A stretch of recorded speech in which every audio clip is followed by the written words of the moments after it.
So this is part 4 of our book Restart. The night before the first day of school, my dad always used to take Joel and me to Heaven on Ice, which is one of those self-serve frozen yogurt places. Even though Joel and I are twins, our dessert strategies are totally opposite. I get vanilla yogurt with just a handful of chocolate sprinkles. Joel prefers a thimbleful of yogurt and 99% toppings. It's a competition to see who can load up the most weight. I don't want to go this year. Come on, Shosh, my dad wheedles. It's a tradition. All your friends will be there. Not my best friend. He gives me a sad smile. So you and Joel are best friends now? When he's home, you two fight like cats and dogs. He should be home now. I know Dad's trying to help, but I'm determined to be miserable. We've been over this a million times. This is the best thing for Joel. Whatever the reason he's there, he'll learn to love Melton for the music program. In the end, I let him talk me into going. Mom and Dad are worried enough about my brother. I don't need them stressing over me too. It's weird to be at Heaven on Ice without Joel. I see Hugo and Mauricia, and the first question they ask is, how's Joel doing? The way they say it, it's like he's been shipped off to the moon, not Connecticut. I don't want to deal with the whole sob story again. So I changed the subject and asked them about camp. They both went to a sleepaway this summer. Right when Hugo is telling me about his life and death struggle with a pup tent, I spot him, the jerk, the worst person in the world. Chase has a few small cuts and bruises on his face, although nothing like what I was hoping for. His left arm is in a sling, but that's about it. He's standing in front of the row of yogurt dispensers with a timid look on his face, like he honestly can't decide what flavor he wants. Isn't that classic? The kid who feasted on Joel, chewed him up, and spit him out can't make up his mind between strawberry banana and rum raisin. Too bad they don't have any poison. He must feel me glaring at him because he glances up and catches my eye. He looks right through me at first, which is insulting enough. And then he does something so horrible that I can't barely believe it, even from the likes of him. He casts me a sly smile. All the anger that's been building inside me since Joel left from Milton rises to the surface like magma. Before I have a chance to think about it and I stop myself, I stalk over to Chase. I get right in his face and I tell him, "You've got some nerve grinning at me after what you did. You stay out of my way or you'll be sorry." I take my beautiful vanilla yogurt with chocolate sprinkles, jump it over his head, and sweep out of the store. My father's in conversation with one of the other dads and almost misses me storming past. "Done so soon?" he asks. Then he looks back inside and sees our family's arch enemy dripping frozen yogurt and sprinkles all down his face, dabbing at himself with a soaked napkin in his one free hand. "Car's around the corner," Dad mumbles, hurrying me away from Heaven on Ice. He's embarrassed, sure, but maybe also a little bit proud. And how do I feel? I thought there was nothing Chase could do to make me madder at him than I already am. Now I stand corrected. Every time I think about it, my blood boils a little bit hotter. After all the bad history that went down between him and Joel, I swear he looked at me like he had never seen me before in his life, like he hadn't played a starring role in destroying my family. Chapter 3, Chase Ambrose. I recognize the school, not because I remember it. It's just that Mom drove me by here a few times after the last couple of weeks to make sure I'd be sort of familiar with the place. It's called Hawazi Middle School, and it turns out I'm the star of just about every team they have, or ex-star, until further notice. I'm on the disabled list.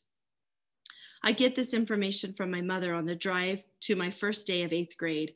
It's just the two of us now since Johnny's back at college.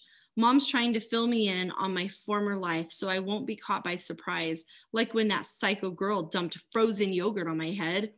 Funny, she was sympathetic when I told her about that, but she didn't seem very surprised. Like we live in a town where people attack each other with desserts all the time. Oh, she replied airily. Young girls can be oversensitive, especially with a popular athlete. She smiles at you. You don't smile back. She takes it personally. But I did smile. She's the one who didn't. She went straight for the yogurt. She rolled her eyes. What do you want me to say, honey? I don't even know what this mystery yogurt bomber, who this mystery yogurt bomber is. And here's the thing. I think she did know, or at least she could make a pretty good guess. Why would she hold that back?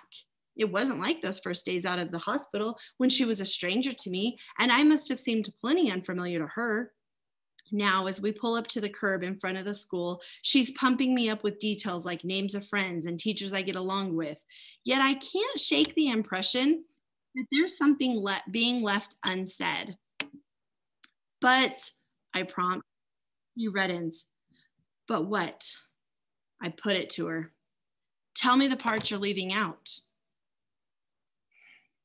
13 years is a long time, Chase.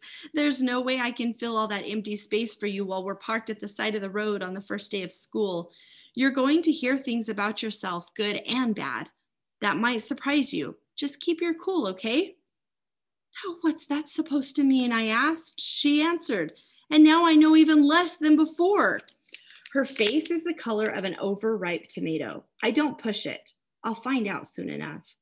There are hundreds of kids pouring in the front entrance. Everybody seems to know everybody else. Backslaps and high fives fly everywhere. Several of them fly in my direction and I smack hands, bump fists, and try to look like I belong, which I definitely don't. I also get some strange looks and a few kids meet my eyes and then furtively look away. I'm guessing this has something to do with the scrape on my face and my immobilized arm and shoulder. Mom warned me that a lot of people probably heard about the accident, but nobody knows the amnesia part. I have to get ready to explain that to a lot of friends who can't figure out why I don't recognize them. The teachers and office staff had to be told, of course. It's our boy! A single bellow rises above the general chatter as soon as I enter the building. I don't know the kid, but I'm willing to bet he's one of my football buddies, judging by the size of him. From out of the hubbub of the foyer, guys who are almost as big are converging on me, slapping at me, calling me their boy. Guys, not my shoulder. My mind is reeling. How am I going to explain to this welcoming crowd that I haven't got the faintest idea who any of them are? I start to feel a little dizzy. Chase! Two more football players elbow their way to my side. To my surprise, I actually recognize this pair. They're the guys from the pumpkin smashing picture on my phone. Mom pointed them out in my lacrosse team photo as Aaron and Bear. Apparently, they're my best friends. Dude, good to have you back, barks Aaron, the taller of the two. In person, he has the closest thing to a full beard I've ever seen on a middle schooler. We've tried to come by, but your mom said you were on bed rest. Yeah, I can't believe you're here, chimes in one of the other guys. Didn't you jump off the clock tower on the village green? Bear whops him hard across the face. He jumped off his roof, moron. If he jumped off the clock tower, he'd be dead. And he didn't jump, he fell. Who'd be stupid enough to jump off a roof? Aaron adds. This was pretty stupid too. I admit, a little taken aback by that full face smash. And the fact that the kid on the receiving end didn't seem to mind it. I can't remember what I was thinking. In fact, you guys, to be honest, the slappy cuts me off. But you're going to be healed up in time for football season, right? You'll be ready for our first game? The doctor says no, it's my shoulder, but mostly it's the concussion. I can't risk taking a headshot so soon after the accident. A howl of protest greets this announcement. But we need you. You're our leading scorer, the best player, our captain. Cut it out, you guys, Aaron orders. Injuries are a part of the game. We all know that. To me, he adds, listen, man, we have to talk to you. He heads out of the foyer to an inner atrium with hallways leading off it. We have no problem navigating the dense crowd. My two best friends just push people out of the way.